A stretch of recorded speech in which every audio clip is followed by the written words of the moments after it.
15 अगस्त और 26 जनवरी के दिन भारत माता की जय, इनकलाब जिंदाबाद, वंदे मातरम, सिर्फ यही करना ही देशभक्ति नहीं है। देशभक्ति का मतलब क्या होता है फ्रेंड्स?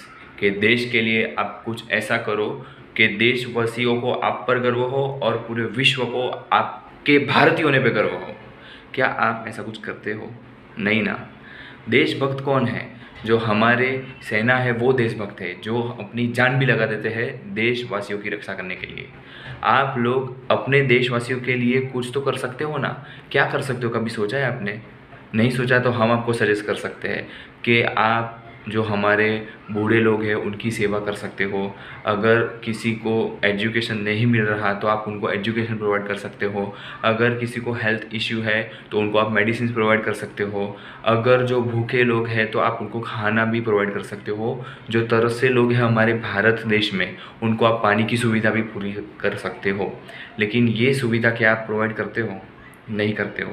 तो फिर आप अपने आप को देशभक्त कैसे मान सकते हो? आप में और देशद्रोही में कोई फ़र्क रहा?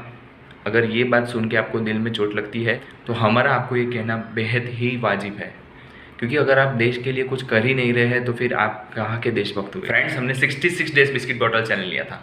इस चैलेंज के चलते हम क्या कर रहे थे कि हमारे 24 घंटे में से कुछ वक्त निकाल के हमारे घर से नज़दीक आए हुए जो गरीब है, जो हमारे भारत देश के लोग हैं, उनको हम बिस्किट और बॉटल की सेवा प्रदान करते थे। उससे क्या होता था? उससे उनकी जो भूख है वो कुछ हद तक कम होती थी। Friends, do you know what?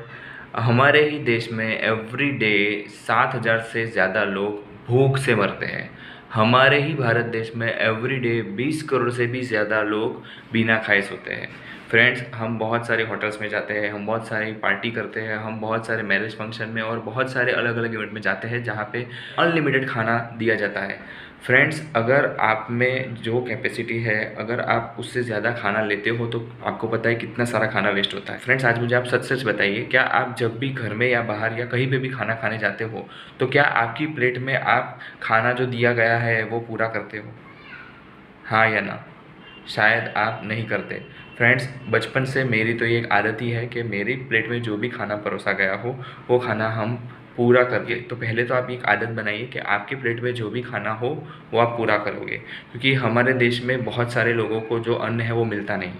अगर ऐसा कुछ हो कि जो भी इवेंट होती है, जो भी मैरिज फंक्शन होते हैं, उसमें जो भी खाना बचता है, अगर एटलीस्ट वो खाना भी आप किसी गरीब को दे दोगे ना, तो भी वो बहुत ही बड़ी वैल्यू ऐड करेगी हमारे देश के इन गरीबों को। सो दोस्तों, हमने ये सीरीज़ इसी के लिए शुरू की थी कि एक अवेयरनेस स्प्रेड हो हमारे देश में, कि हम लोगों को हमारे दिन में से आधा घंटा निकाल के हमारे ही भारत देश में, हमारे ही शहर में, हमारे ही गांव में, हमारे ही घर के चौराहे पे जो गरीब लोग रहते हैं उनको हम खाना और पानी की सुविधा प्रोवाइड कर पाए। दोस्तों, 66 डेज ही हमने क्यों चुने?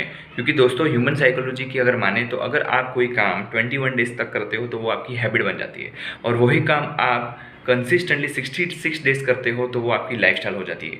लाइफस्टाइल यानी फ्रेंड्स, अगर वो चीज़ आप नहीं करते ना तो आपको लगता है कि यार आज का दिन कुछ अच्छा नहीं गया, यानी वो किए बिना आपको चैन से नींद भी नहीं आएगी। जी हाँ दोस्तों, तो हमने आज ये 66 डेज़ का टास्क जो हमने लिया था हमारे भारत देश के लिए, क्योंकि हम तो देशभक्त हैं, वो आज हमने सक्सेसफुली कंप्लीट किया है। हम भी बहुत बिजी है भाई, हम भी 5 बजे उठते हैं, हम भी वर्क करते हैं और हम भी फैमिली संभालते हैं और हम भी बहुत सारी अदर एक्टिविटी भी करते हैं। वो सारे एक्टिविटी में से भी वक्त निकाल के हमने ये काम किया। शायद आप हमसे भी ज़्यादा बिजी होगे। अगर आप हमसे भी ज़्यादा बिजी हो तो आपको तो और ज़्यादा ये करना चाहिए, क्योंकि बिजी वही लोग होते हैं जो अच्छा काम करते हैं। जो लेज़ी होते हैं वो तो वैसे ही बिजी होते हैं। आशा रखता हूँ आप समझ गए होंगे। सो फ्रेंड्स, अपने दिल में एक आग जलाते रखना कि आप भारत देश के हो, और भारत देश के होने के कारण आपको ये काम करना बहुत ही ज़रूरी है। जैसे आप रोज़ खाना खाते हो तो वैसे आपको नहीं लगता कि आपको भी किसी को खिलाना चाहिए? ये उतना ज़रूरी है फ्रेंड्स। सो दोस्तों, अपने दिल में ये जज्बा कायम रखना। आप देशभक्त हो, उसकी आपको साबिती देनी पड़ेगी, क्योंकि अग्नि परीक्षा तो माँ सीता की भी हुई थी, हनुमान जी को भी उनकी राम भक्ति को साबित करना पड़ा था। तो अगर आप भी अपने आप को देशभक्त मानते हो तो आपको भी देश के लिए एवरीडे कुछ करके अपनी देशभक्ति को साबित करना पड़ेगा। सो लास्ट में कुछ शेयर करना चाहूँगा। हो गई है पीर पर वश से पिघलनी चाहिए। इस हिमालय से कोई गंगा निकलनी चाहिए। आज ये दीवारें पर्दों की तरह हिलने लगी, शर्त लेकिन थी कि ये बुनियाद हिलनी चाहिए। हर सड़क पर, हर गली में, हर नगर, हर गांव में हाथ लहराते हुए हर लाश हिलनी चाहिए। सिर्फ हंगामा खड़ा करना मेरा मकसद नहीं, सारी कोशिश है कि सूरत बदलनी चाहिए। मेरे सीने में नहीं तो तेरे सीने में ही सही, मेरे सीने में नहीं तो तेरे सीने में ही सही।